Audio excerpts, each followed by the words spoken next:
So, greetings everyone. I'm very happy to be here with you on this glorious day at the Menla Mountain Retreats, a wonderful spa, with Avalokiteshvara of the 1,000 eyes and the 1,000 arms behind me, icon, and plus Jivaka, who was Buddha's personal physician, Shakyamuni Buddha's statue of Jivaka, and then Yutokyon Dengompo, who was the founder of the Tibetan version of Indian Buddhist Ayurvedic medicine. And so it's a very auspicious place, and this is the same place where I gave my 12 talks on the 12 chapters of the Vimalakirti Sutra. And the Vimalakirti Sutra does connect very much with the Flower Ornament Sutra, or the Buddha Flower Ornament, or the Buddha-Garland Sutra, as you might translate the Sanskrit title, because both of them have the title, the Inconceivable Liberation Sutra, and Achintya Vimoksha. And the Vimalakirti has it because it's considered to be like one drop in the ocean of the Flower Ornament Sutra. So it was the easier one to deal with in only 12 talks. To try to deal with to sort of expound and to relate to you something of the vision and the world and the reality of the Buddha's mind when he is giving the Avatamsaka Sutra, the Flower Ornament Sutra, is like swimming, crossing an ocean by swimming. So never mind, it's impossible. But you know, they say that in the Vimalakirti Sutra, the Buddha says when a Bodhisattva wants to build a Buddha land, she or he does it only because it's impossible. And it's impossible in two ways. It's impossible because there are still even beings who are even in a Buddha land, they will refuse to be happy, and they will cling to their suffering, and they will create more and more of it sometimes. They kind of insist because the Buddha land does not invade their space and make them behave in a certain way. Buddhas never coerce anybody. And so impossible in that sense, in that people, even though they're in a Buddha land, people will not all automatically react to being in a Buddha land, and in an appropriate way. And people, beings, or animals, different kinds of creatures. And it's impossible for the second way because everything already is a Buddha land. That is to say, reality, Buddhas live in reality. And reality, everything is perfect. And you don't even need a body to enjoy that. And you don't need trees or gardens or anything. You can just be in pure, unconstructed bliss, which is a vast field of clear light of the void, they call it. So that's okay, so it's impossible to build because it's already there. And so that's the second reason. There's always two reasons. And Buddha shows that in the Vimalakirti by challenging Shariputra, who wonders how there can be a Buddha land, Shakyamuni's Buddha land can be a Buddha land, because he looks into this world that we live in, the one we think we live in, here on planet Earth, which they call the Saha world, the Saha Buddha land, tolerable Buddha land. And he thinks this is very imperfect. How can this be a Buddhaverse? And then Buddha challenges him, puts his toe on the ground, and he suddenly sees everything as perfect. And he feels that he himself is a piece of the perfection within perfection. And they put that in terms of everything is envisioned as made of jewel plasma, of kind of preciousness, but not a little bit misleading to us, perhaps, because we think of jewels as little hard things that you couldn't digest, like little gems, crystals. But actually, a jewel plasma universe, everything is alive, and everything is vibrant, and everything is ecstatic and orgasmic, and yet everything also has its form, sort of, but it's transparent to the bliss. So in that sense, it's the inconceivable liberation is impossible because it's inconceivable. And so that's what the world of the Avatamsaka, that's what the world of the Avatamsaka is like. Why am I embarking on this? Well, People have asked me for some time to do it, and I've wanted to, but I know it's such an imposing job to try to take up this entire sutra, and but be nice to do in this lifetime. So I want to do it. And then just recently, my dearly beloved friend, although we did not see each other in the last, I'd say, 10 years of his life, maybe a little more, 15, because I don't know, he was ill and I didn't get out to the West Coast and whatever. He got into a mood. Very remarkable person, very eccentric, always did his own things. Who translated the Flower Ornament Scripture, a translation of the Avatamsaka Sutra, and which is short form. Avatamsaka means a garland, actually, and so Huayen in Chinese becomes flower ornament, and literally. But what kind of a flower ornament? A garland, like a lei that you get when you go to Hawaii. That's an Avatamsaka. And this is an Avatamsaka called a Buddha Avatamsaka. So that means it's a garland made of Buddhas. So every atom in the garland, in the flower ornament, is a Buddha. There's a Buddha universe in every atom.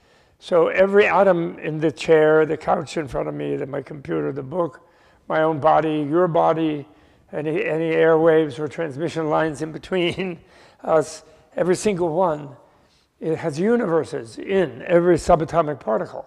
And in those universes, there are vast Buddha lands. And they are all ultimately Buddha lands, actually.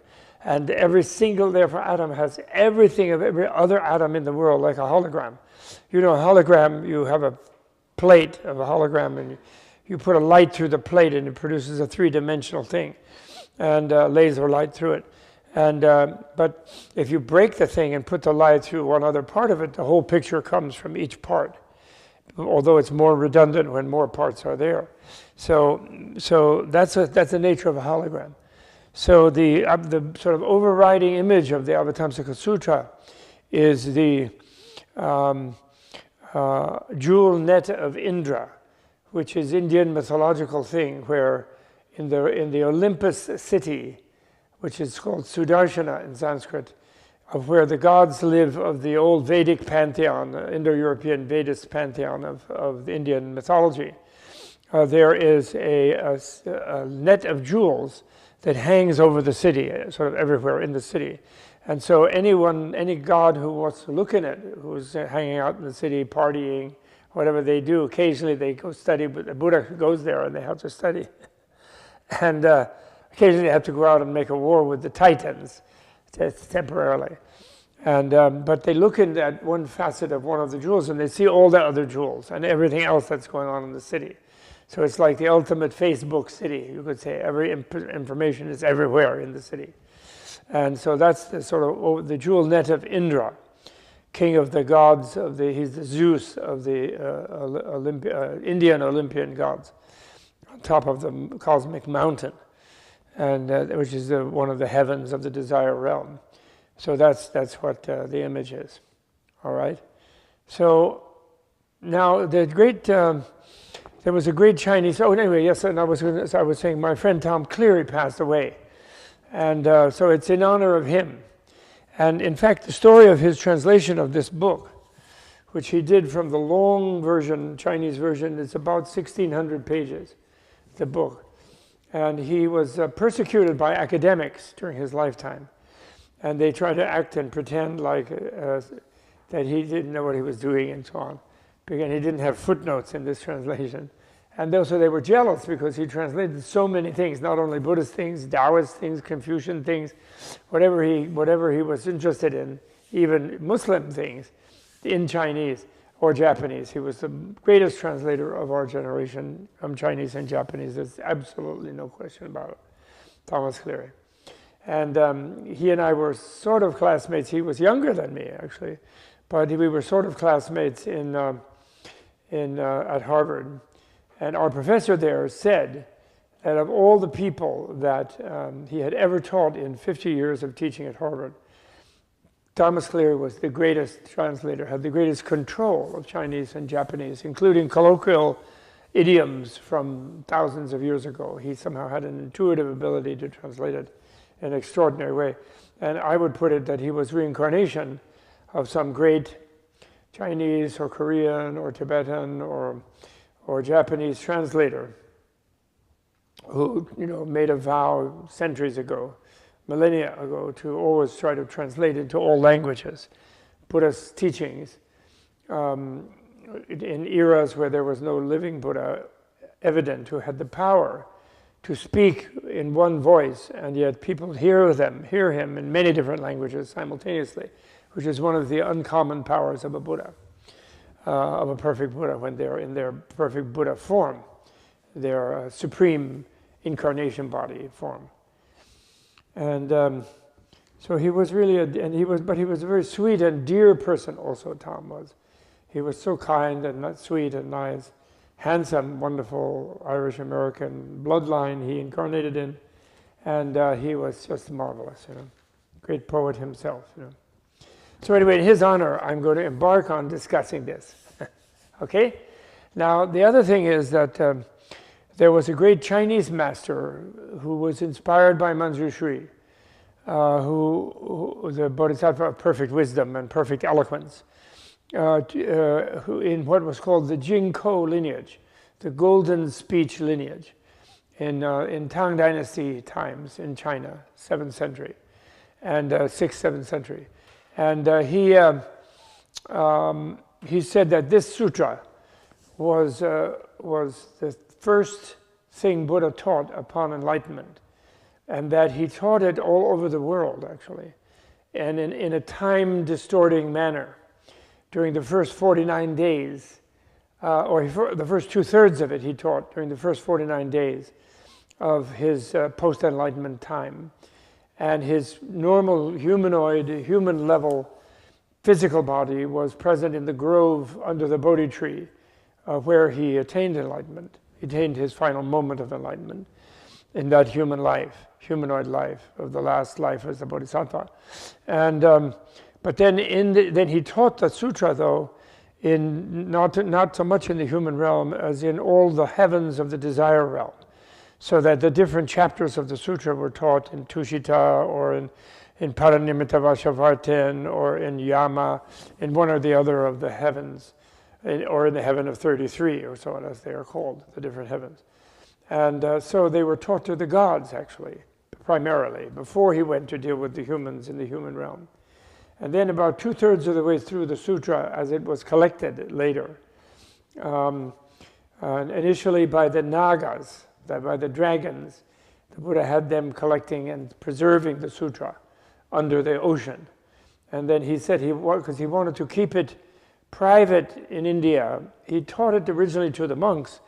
He retaught it to them, all the Mahayana sutras, but then he said he didn't want them spread in the country for about 400 years. Because the monastic order, the bhikshu mendicant order, had to be well established in the country. Sort of like, in other words, there had to be 10,000 menlas, places where people could go on retreat, and actually lifelong retreat in that case, because it was a more wealthy economy for the number of people present at that time. India was the richest place in Eurasia, which is why Buddha went there. And because they would be tolerant of people doing that. It took a long time to change the economy of India, where people had the idea that the individual could attain this highest level of life of Buddhahood. And they at first didn't really think that the Indian system was like a monistic hierarchical system, where you had your upper caste people, the priests and the warriors on top, and then the priests who served the warriors and who maintained the sort of propaganda, the spiritual tradition that it was all one. And then the lowest people also were all one with those highest people. So there was no incentive for the lower ones, the geniuses among them, the bodhisattvas among them, those who had the possibility of becoming enlightened in a human life. There was no individualistic possibility for them to rise from their low caste preoccupations. And even the Brahmins had to just do rituals all the time. And so because there was no place to go, because you were in the one place. So that's monism. And he didn't want the non-dualism of the Mahayana to be conflated with that, confused with that, and used as another way of saying, well, it's all nirvana, it's all perfect, and it's clear light of the void, everything here. So you don't need, you can just clean the latrines. You can, or you women can stay down and just bear children and cook the food and weed the gardens and so on. And we'll just sit around, you know. But we're all one. So you shouldn't worry about feeling you're in a lower place. So Buddha didn't like that. And so he wanted people to be free, and as individuals, and then they would create greater freedom in the collectives. So he needed 400 years of people dropping out of that monistic hierarchy, finding the higher space of nirvana, even if they initially thought it was some other place. He didn't mind that, because they'd soon discover that there was no other place. He told them that in hinting already. But he wanted them just to know that. They had to discover it viscerally in order to avoid our escapism, because we're all like that, we like to escape. So he taught those, after teaching the gods, he then shared the recording of that teaching with his monks, but then he said no one else can do it. Then the last third of it, called Entry into the Realm of Reality, sort of gives the example, starting with book 39 in the sutra. It gives the example of a human being encountering the world of the Avatamsaka. And that goes on from page 1135 to around page 1590 or something, 1600.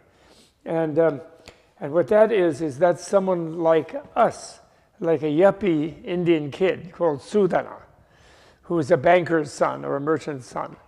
And he goes around and he meets 52 different teachers around India.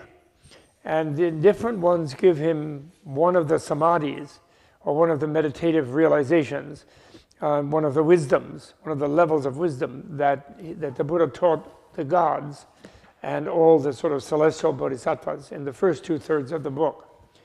Because he teaches not only 10 stages. There's a famous sutra, part of this one, called the 10-stage sutra, that we will discuss at length.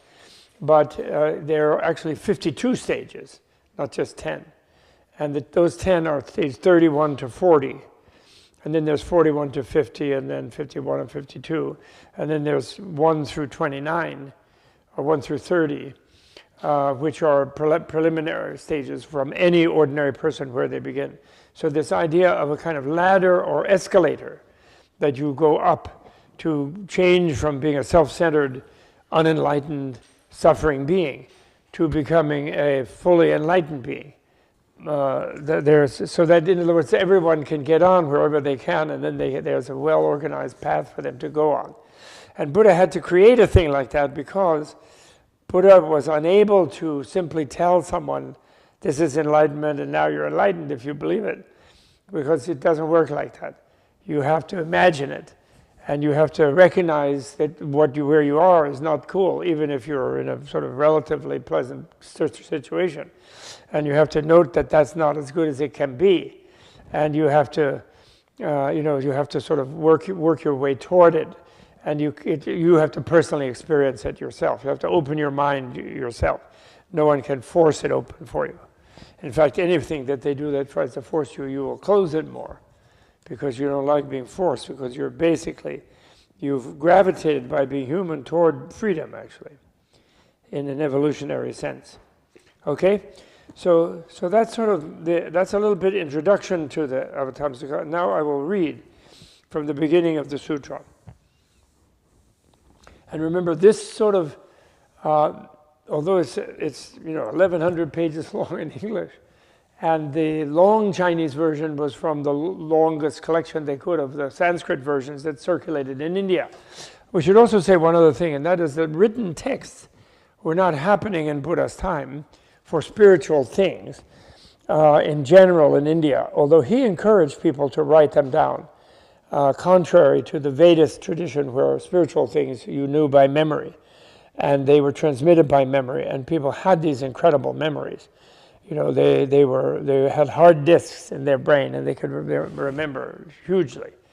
And Buddha's listeners included what you might think of as idiot savants, who would repeat whatever he had said for 2 hours or 5 hours or 8 hours, and they would repeat it for the next 8 hours without missing a single beat or a single word. And I witnessed something in the direction of this in India from the Tibetan exile lamas who were educated in Tibet, and they would recite, 500-page book, just bang like that, and you would be turning the pages.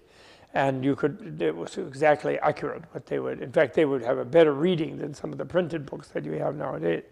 In some case, if you slowed down to check it, there'd be a typo or something, and they would accurately recite it.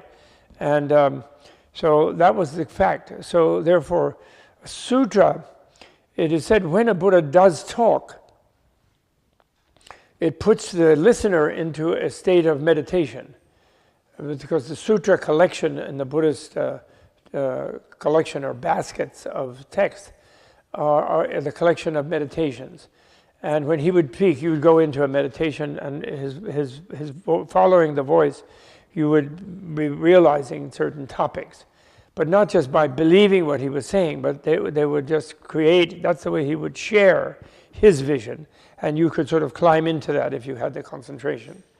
And his stories about the Buddha were known as the Vinaya, and they would teach you the ethical way of living by example. And then the systematic ordering of the different themes in the Buddha's teaching, like in more systematic than his own actual speech, because he always organized things in terms of whoever was listening to him, wherever they needed to enter, he would be completely, because he was totally empathetic. Because the Buddha is a being who is completely 100% empathetic with every other being. That's the nature of a Buddha. And so he would be very accurate as far as leading them in the area or placing them in the zone within their own minds where they would be most able to develop deep transformative insight and have a kind of a rebirth at a new level of experience. And so that's what sutras are. And therefore, when they're written down, they are recording the type of atmosphere he created, meditative atmosphere that he created to a certain degree, but in a completely different context. So therefore, there's the third level, which is the wisdom level, where it's like a scientific manuals, and it's giving you structures of thought which enable you to access new zones of experience, something like that, you could say. All right?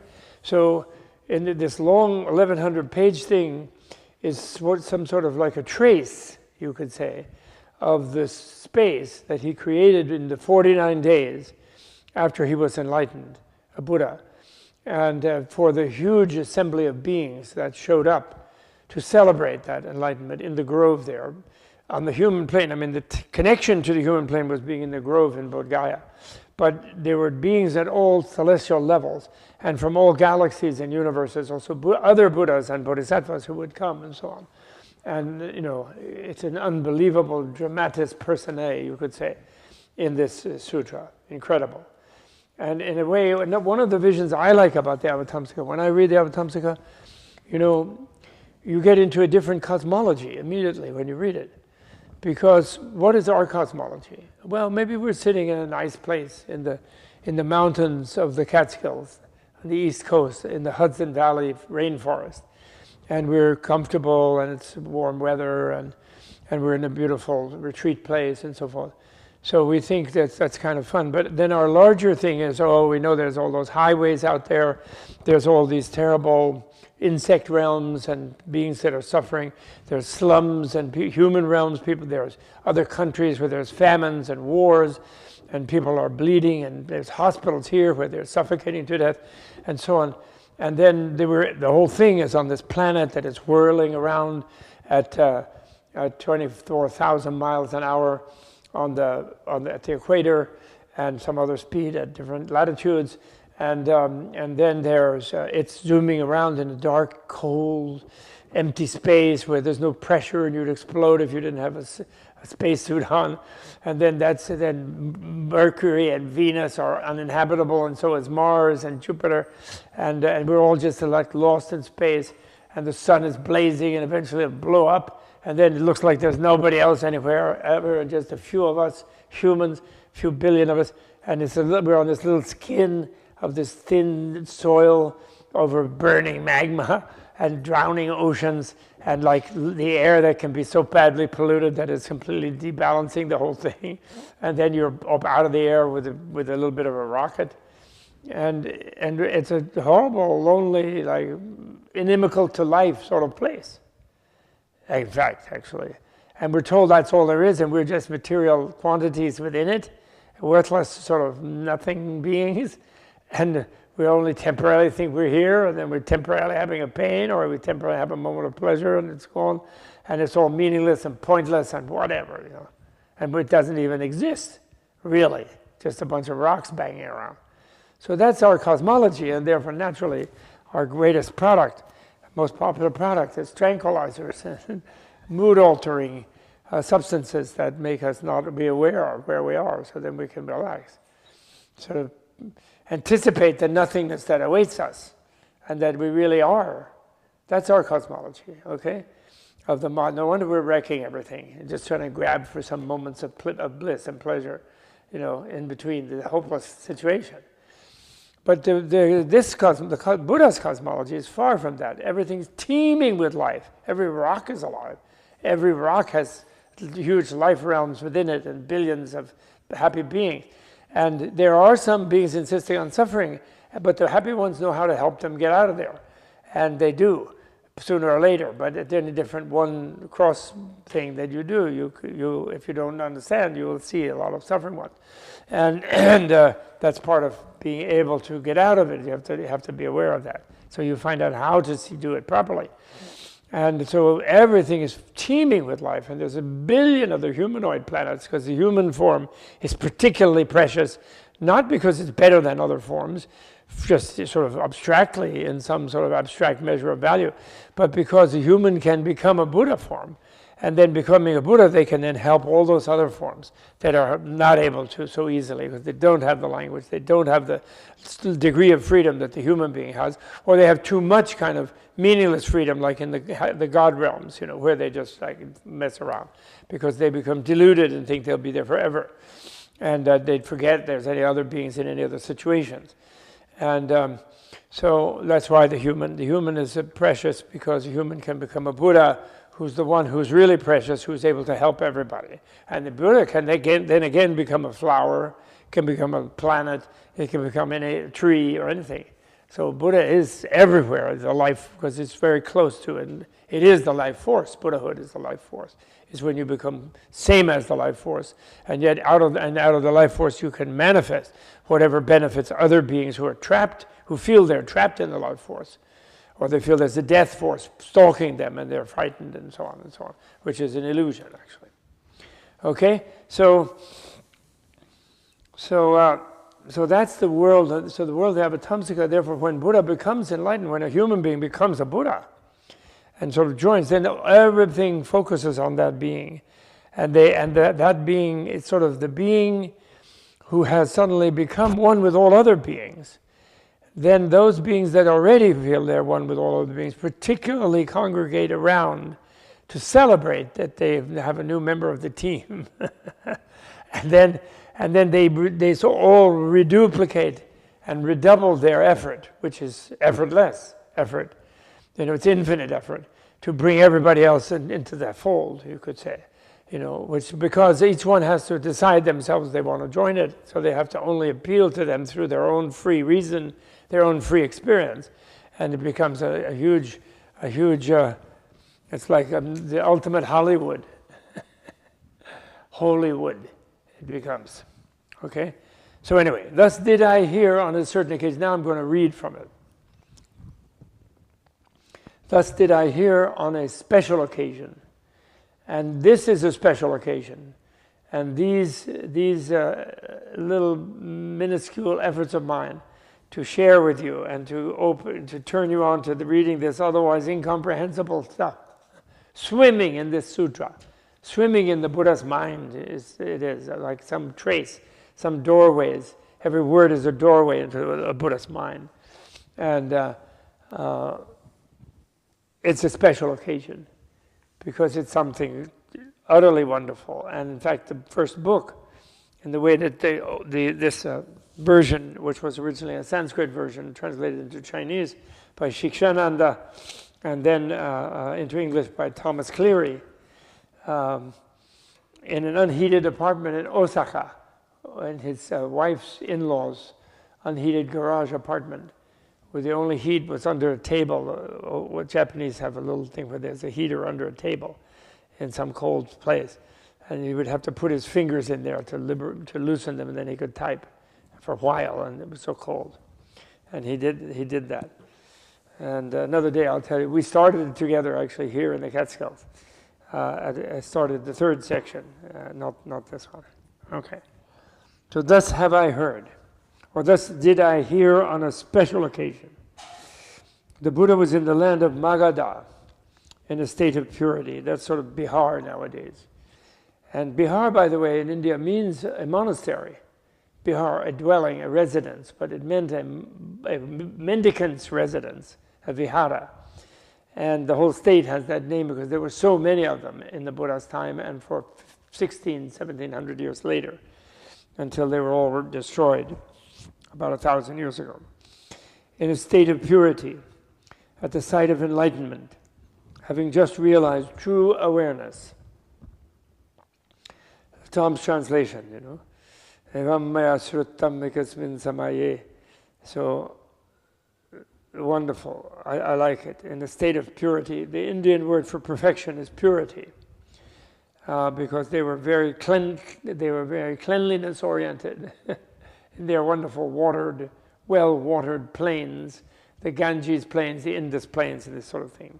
At the site of enlightenment, having just realized, he calls enlightenment true awareness, meaning the awareness of reality, because this extraordinary cosmology and cosmos is the real one, and the realer one, let's say, and the one we think we're in, and this body, this very imperfect body, and this really like sort of semi-imperfect environment, as nice as it is a kind of illusory, actually, and it isn't the real reality.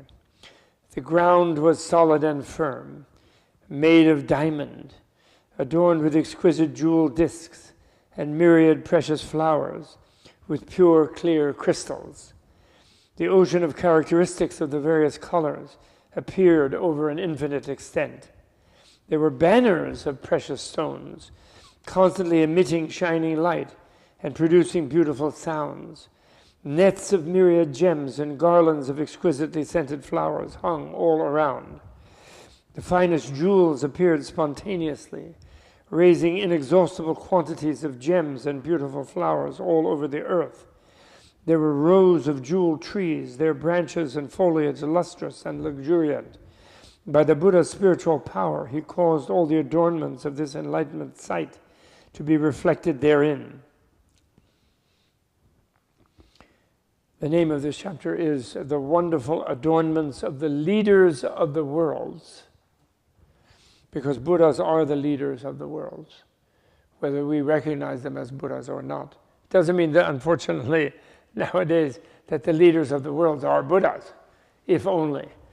But unfortunately, some of them are all too egotistical. And the opposite of a Buddha is completely selfless. And although they can manifest a being that appears to us to be like an ordinary being in order to communicate with us, because we only expect to be communicating with other beings who are like us. But they are actually utterly selfless. They are, their own awareness is an infinite field that knows everything by being all of it, if you will. Self-communicating, self-aware, self-enlightened, true awareness field. That's what Buddha means. Buddha means blossomed into awakening from the sleep of self-centeredness, and also expanded into enlightenment of knowing everything about everything. That's what a Buddha is. And by knowing everything about everything, one realizes the lovability of everything.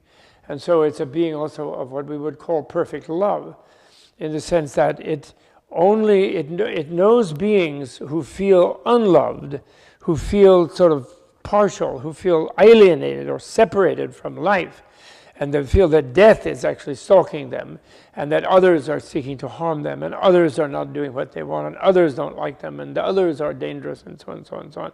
And so a Buddha perceives such a being the way they see themselves, completely empathetically, but they simultaneously see them as completely bliss, made of bliss, like simply a configuration of a bliss energy. And so they know that they will be able to discover their actual reality, but they need the kind of reflections, like a mirror, images, that show that deeper level of their being. That's what they need. And this then releases them gradually. They can gradually feel safe enough to open their paranoid self-boundaryingness, their self-limitation, to open to their actual deeper way of being. And so that's what Buddhas automatically, their presence automatically does that. And we touch on their presence by reading this, and which is it's the trace that we have left to us. And although it's imperfect in the sense that, scholars will show there's different versions, different texts, one is longer, one is shorter, et cetera, they're going into that. We do that as a scholar. But whatever trace it is, depending on how open we are, we can find something in it. And thus the tremendous value of these things. The tree of enlightenment was tall and outstanding. Its trunk was diamond. Again, this diamond.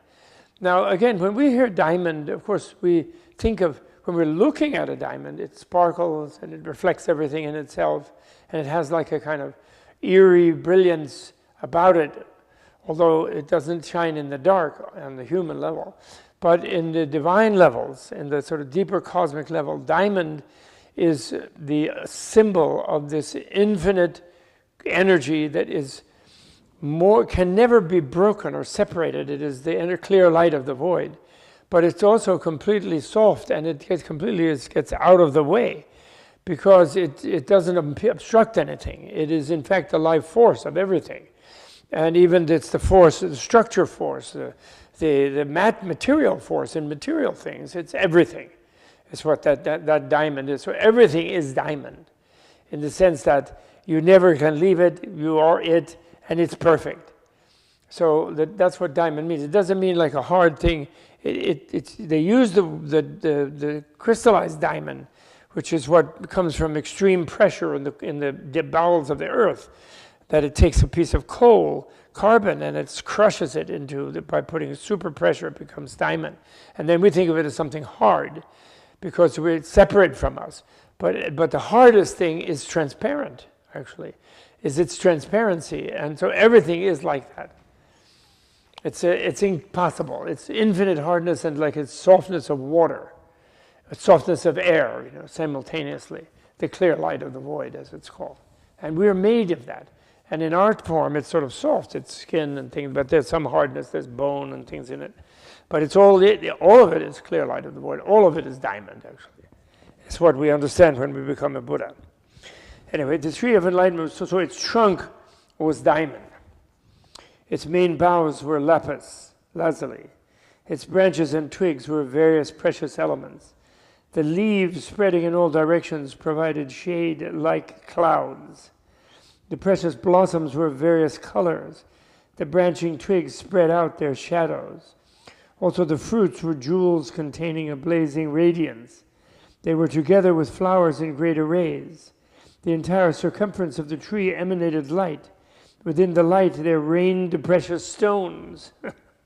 And within each gem were enlightening beings. Enlightening being is Tom's translation of Bodhisattva, which I do love, although I want to say enlightening hero, or even Shiro, the feminine of hero, my preferred feminine of Shiro rather than heroine, Shiro. I like that. So enlightening Shiro, I would like to say. But sattva, the word bodhisattva, sattva part of bodhisattva, it can be a being. But I like Shiro anyway, enlightening heroes.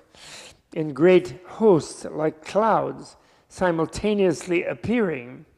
So each gem, first of all, the gems are within the light. So the circumference of the tree emanated light, but then the light was a rain of precious stones. then the precious stones contain clouds of enlightening beings. So you see all categories of things that shouldn't be able to contain each other are completely fused in this kind of thing. But then light is what's streaming through it all, and multicolored light. But even the multicoloredness is a differentiation within it. And it's all kind of this like crystal light. It's diamond light, actually. It's clear light. It's clear light. So imagine, since you are light, you don't see, if you are light, you don't see light. It doesn't seem bright to you because it's the same as you. So the light is not something registering on something less light. Do you follow me? So, and yet, then when we do that, people think of the clear light of the void as if it's just empty space. But it isn't empty. It's all the things in the space and the empty are the same thing. Okay? That's the thing. And for example, the modern scientific analysis of matter, where it gets down to atoms, molecules, then atoms, then subatomic particles, then the model of an atom, right, that they popularly say in science class in the 4th grade or something, is a little flea on home base in Yankee Stadium, and then another flea in the bleachers, in the farthest bleachers, is the electron going around the nucleus, and most of it is empty space, even inside the atom. And then when the quantum people 100 years ago smashed into the atom more and more, they got where they even inside this subatomic particle, it was also infinite empty space, etc. And finally, they got lost in there, and their minds, they became aware of their own minds in there, and they said that our minds being there through our electron microscopes or through our laser or our explosion cyclotrons or whatever it was, they are interfering with whatever there seems to be like a matter here. So therefore, there's nothing objective in here, actually.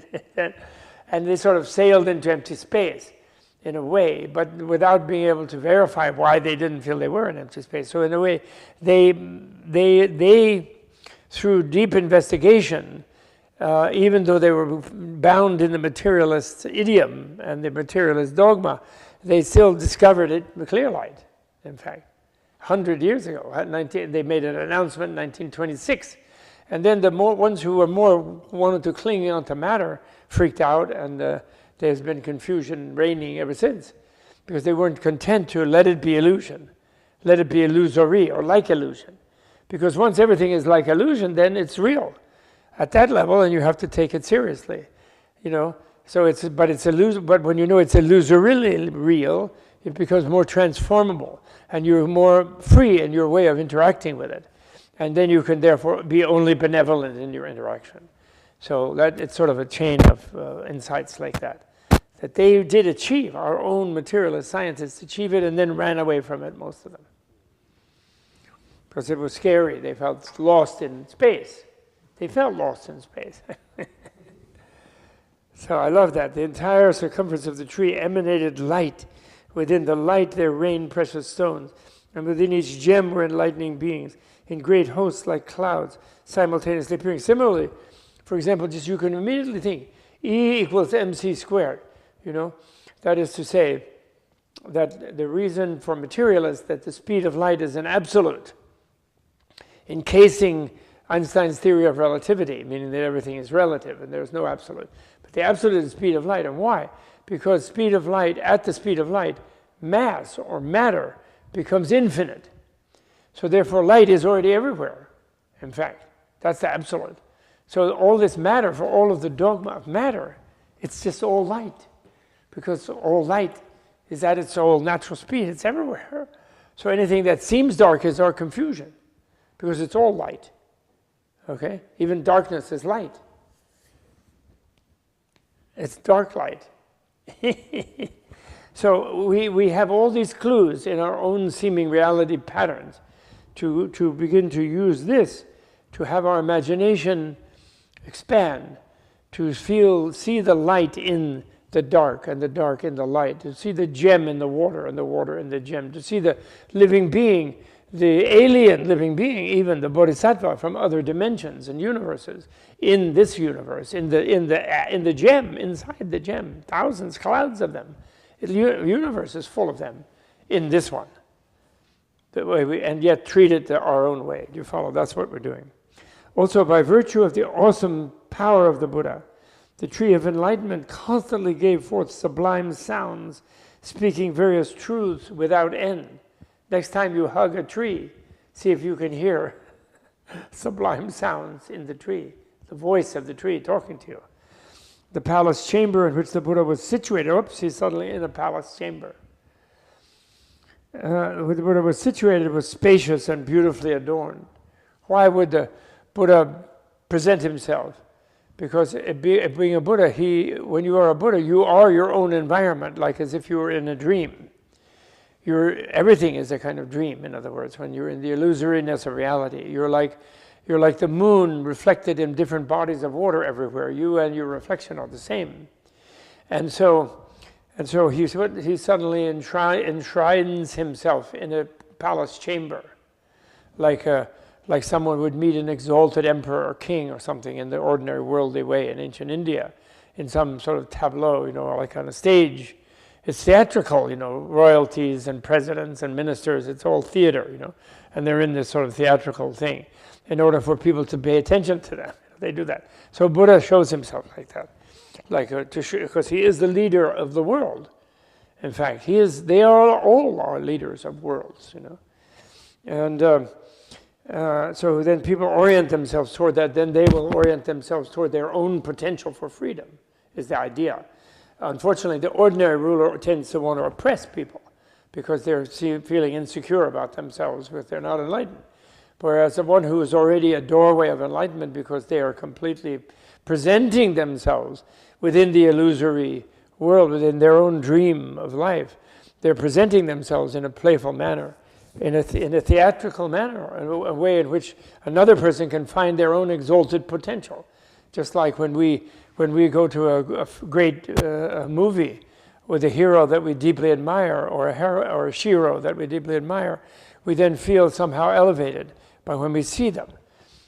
Fashion world also works like that. The palace chamber in which the Buddha was situated was spacious and beautifully adorned.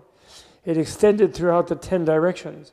It was made of jewels of various colors, and it was decorated with all kinds of precious flowers. The precious adornments emanated lights like clouds. The masses of their reflections from within the palace formed banners. A boundless host of enlightening beings, the congregation at the site of enlightenment, were all gathered there. By means of the ability to manifest the lights and inconceivable sounds of the Buddhas, they fashioned nets of the finest jewels, from which came forth all the realms of action of the powers of the Buddhas, and in which were reflected images of the abodes of all beings. Also, by virtue of the aid of the spiritual power of the Buddha, they embraced the entire cosmos in a single thought. Their lion seat thrones were high, wide, and beautiful. The bases were made of jewels, their nets of lotus blossoms, their tableaus of pure, exquisite gemstones. They were adorned with various flowers of all colors. Their roofs, chambers, steps, and doors were adorned by the images of all things. The branches and fruits of jeweled trees surrounded them, arrayed at intervals. Clouds of radiance of jewels reflected each other. The Buddhas of the 10 directions conjured regal pearls, and the exquisite jewels in the top knots of all the enlightening beings all emanated light, which came and illuminated them. Furthermore, sustained by the power of all Buddhas, they expounded the vast perspective of the enlightened ones, their subtle tones extending afar, there being no place they did not reach. At that time, the Buddha, the world-honored one, in this setting, attained to supreme correct awareness of all things. His knowledge entered into all times with complete equanimity. His body filled all worlds. His voice universally accorded with all lands in the 10 directions. Like space, which contains all forms, he made no discrimination among all objects. And as space extends everywhere, he entered all lands with equanimity. His body forever sat omnipresent in all sights of enlightenment. Among the host of enlightening beings, his awesome light shone clearly, like the sun emerging, illumining the world. The ocean of myriad virtues which he practiced in all times was thoroughly pure, and he constantly demonstrated the production of all the Buddha lands, their boundless forms and spheres of light extending throughout the entire cosmos equally and impartially. He expounded all truths like spreading great clouds. Each of his hair tips was able to contain all worlds without interference, in each manifesting immeasurable powers, teaching and civilizing all sentient beings. His body extended throughout the 10 directions, yet without coming or going. His knowledge entered into all forms and realized the emptiness of all things. All the miraculous displays of the Buddhas of past, present, and future were all seen in his light, and all the adornments of inconceivable aeons were revealed. Here I should say, I think you can see behind me this amazing painting of the 1,000-armed, 1,000-eyed Avalokiteshvara, which is considered to be an emanation of the infinite compassion of all Buddhas. And this, he has 1,000 eyes of 1,000 Buddhas of this world aeon, of this kind of planetary system that we're in. And because this Shakyamuni Buddha was only the 4th out of 1,000, so there's 995 to go over next millions of years. And many hundreds of thousands of years, millions, I think, of years. And so don't worry. We're going to meet the challenge of the climate and so on. As humans, not without humans. We will meet it. And then the 1,000 eyes are the presence of all Buddhas. But this vision that is conveyed in this time of the Buddha's first days of enlightenment is actually the way things are already. So, for example, right now, although we're sitting in a room on Earth, in New York State, in America, blah, blah, in the Catskill Mountains, in a hidden valley, Magic Valley, we have this kind of beings all around us are here from other dimensions. They're completely with us. And they are really happy whenever our mind turns, when we're about to lose our temper or break something or hurt someone or do something silly or hurt ourselves. They like trying to stop us, help us, prevent us, but they can't control us. We have to control ourselves. But they are all there with us to help. There's infinite helpful energies all around us, all the time. But they're just showing themselves now because it's the time of the Buddha's first enjoyment of enjoying being in this freedom that he's been seeking since beginningless time, only to discover that he's always been there. But time also is illusory, and he's always been there. So it's kind of an amazing moment. Okay? So then these are the beings around him. There are great enlightening beings, numerous as the atoms in 10 Buddha worlds surrounding him. Oh yeah, I should say emptiness. Now, emptiness, don't think emptiness means nothingness, or voidness, as I prefer than emptiness, but anyway, emptiness is fine. This emptiness, or openness, you could say, doesn't mean nothingness. It's a relational term. When a door is open, in a way, that means that there's no door there. So the idea of a doorway has become nothing. So you can walk through the door, but the openness is not nothingness. It's a space through which you could enter. Nothingness would not be there at all. You couldn't enter that. You see. So emptiness is very different from nothingness, and all emptiness means is that all things are empty of any non-relative thing, element or component. So there's nothing to block you, among all things. And there's no essence or core, immovable and substantial and intrinsically real out of its own substance thing in anything.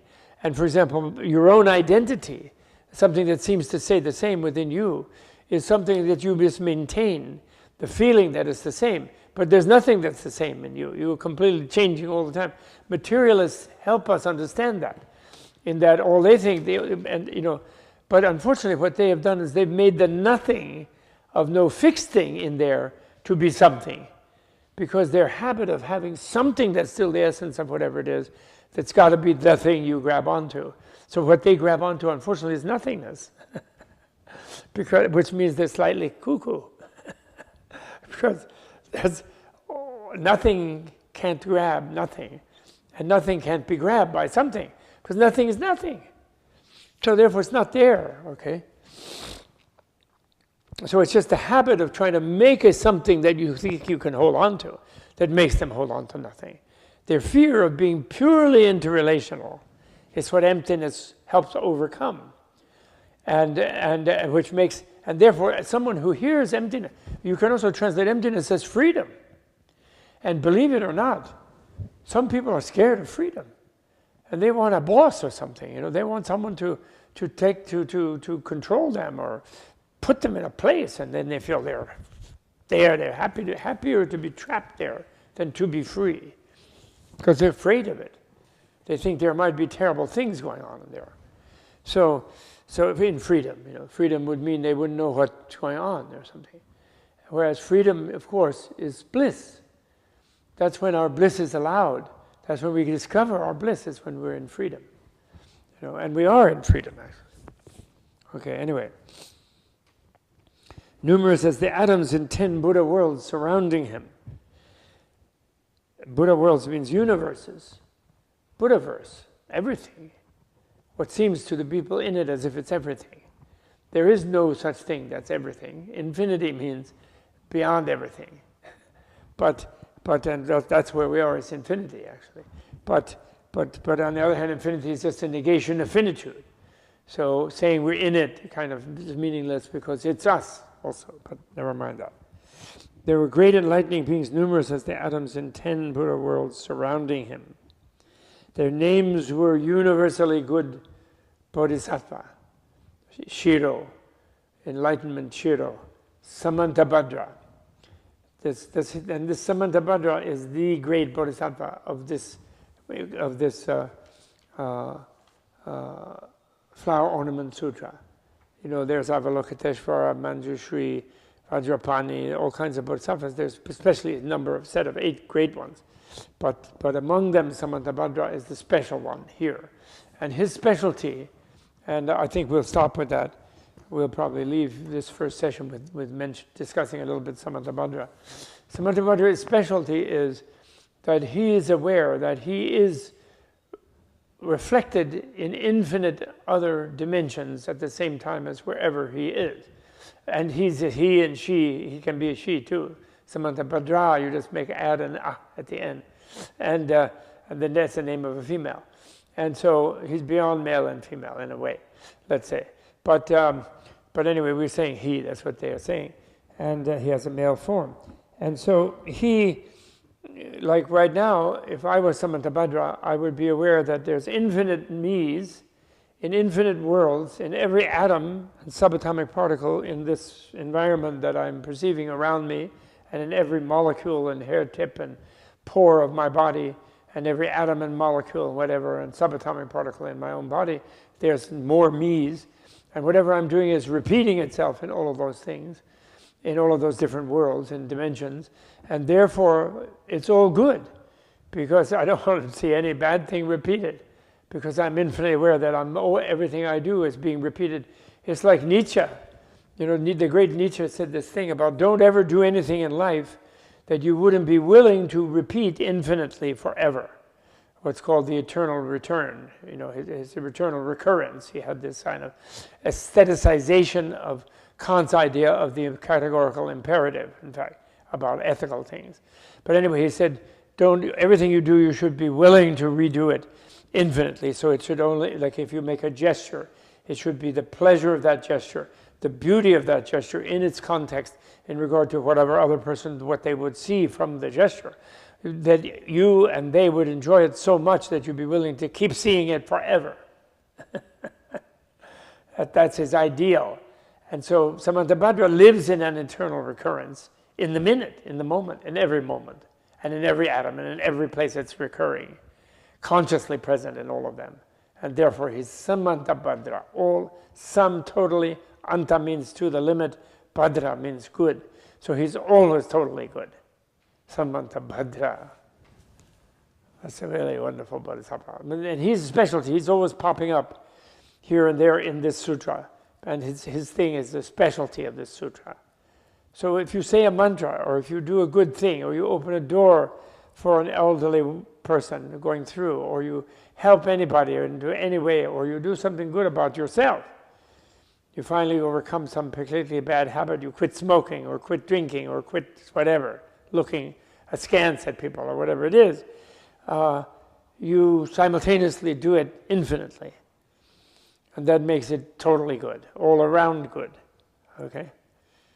And when you're aware that everything you do is like that, you get like really on your toes about goodness, okay?